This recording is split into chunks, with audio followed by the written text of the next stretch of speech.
आत्मदहन आत्मदहन साह्रै नै डरलाग्दो कुरा।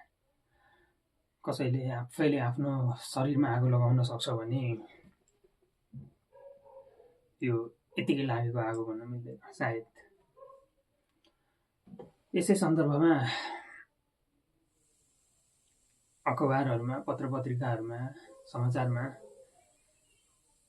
जति सुनियो, जति देखियो, त्यो अनुसार आफ्नो बुद्धिले जति भ्यायो त्यसैलाई समेटेर एउटा मान्छेले केही शब्द कोर्छ र जन्म हुन्छ कविता प्रेम नेपालीको। कविता प्रेम नेपाली कृपया स्वीकार्नुहोस्।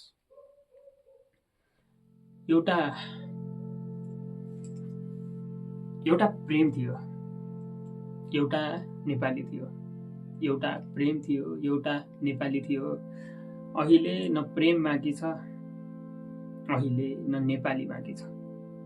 कथा एउटै, आशाको, जीवनको अन्त्य उस्तै अस्वाभाविक, नसोचेको। अहिलेका ठुला अस्ति साना थिए, अस्ति ठुलालाई दोष लगाए, अहिले सानालाई दोष लगाउँदैछन्।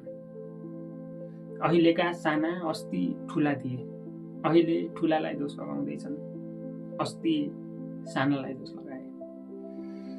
लासमा राजनीति, सासमा राजनीति, सायद यही होला होइन राजनीति।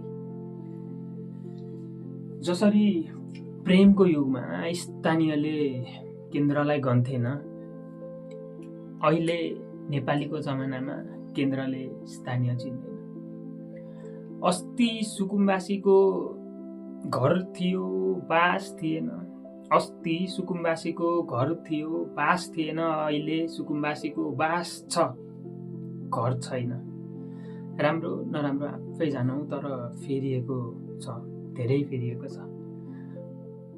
दुवै बेला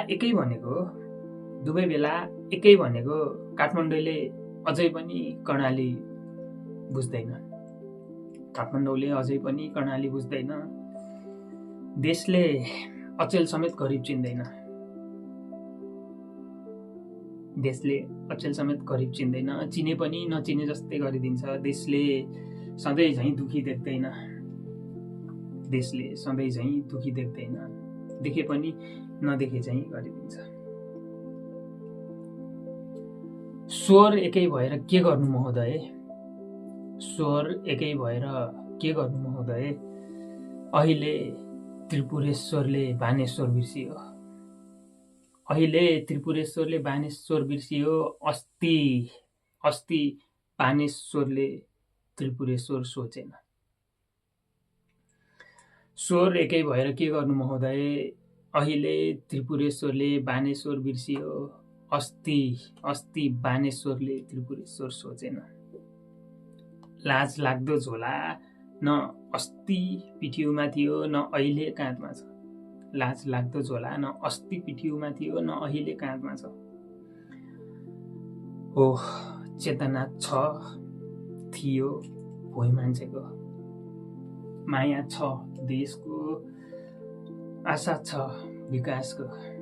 भरोसा छ, थियो एक दिन सबै ठिक हुन्छ भन्ने। ए पशुपतिनाथ, बन्दैछ हाम्रो देश।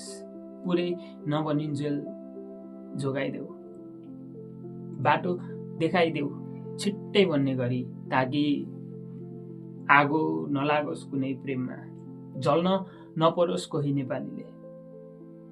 ताकि आगो नलागोस् कुनै प्रेममा, जल्न नपरोस् कोही नेपालीले। खुसीले बाँचुन् सारा देशवासीले।